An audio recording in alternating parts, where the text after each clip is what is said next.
konsulit. Seberang, Pak. Pak, pinggir, Pak. Pinggir, Pak. Apa?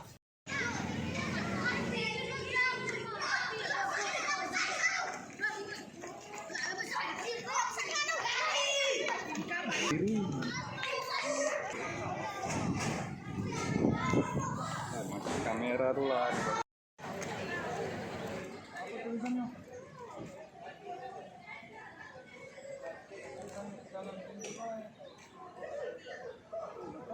Cara ngomong. Di luar, biar ini di luar. Tahu tuh.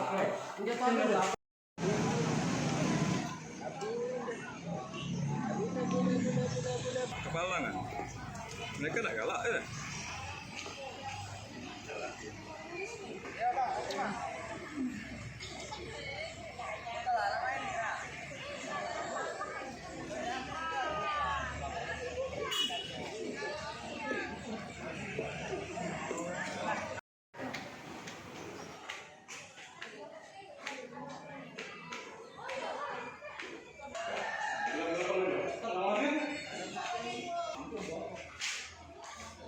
Jangan terganggu.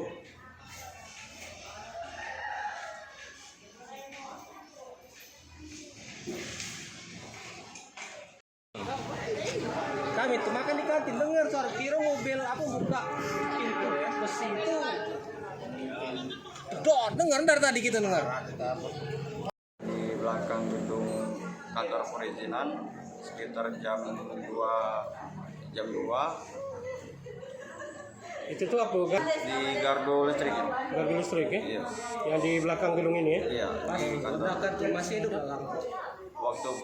Waktu peledakan lampu masih hidup. Matikan sendiri. Iya, kita matikan sendiri dari listriknya.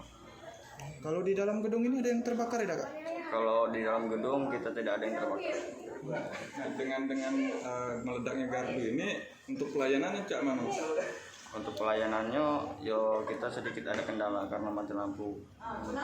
Jadi dihentikan sementara untuk Iya, pelayanan. dihentikan Jadi sementara. pas waktu mendengar ledakan itu karyawan yang pegawai-pegawai sini panik atau gimana, Mas? Ya, sewaktu ada ledakan tadi, karyawan kantor perizinan sedikit ada kepanikan sedikit. Enggak keluar ya? Ya, mengamankan diri keluar. Dan baru menghubungi pihak PLN. Ya, baru kita menghubungi PLN. Sekitar 2:30 atau jam 3 kurang lebih, baru pegawai PLN baru bisa mengamankan. Siapa nama kita? Nama saya Muhammad Reza dari Sapam Kantor Perizinan. Komen, like, dan subscribe, serta tonton terus berita-berita terupdate lainnya ya.